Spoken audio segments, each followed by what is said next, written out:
qilingan tavbalarni, istig'forlarni qabul bo'lganligini to'rtta alomati bor. Birinchisi, yomon ulfatlarni tark qilib, solih kishilarga qarab intilayotgan bo'lsa. Ikkinchisi, gunohlarini barchasini tark qilib, qo'lidan kelganicha toat ibodatga shoshilayotganligi, tavbalari qabul bo'lganligini belgisi.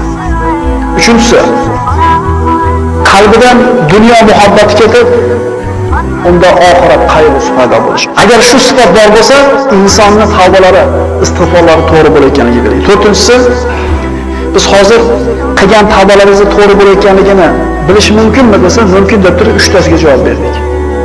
To'rtinchisi, Alloh o'zini zimmasiga olgan rizq g'amini tashlab qo'yib, oxiratda g'ami bilan ovora bo'layotgan bo'lsa, demak shu bandaning tavbalari qabul bo'ladi.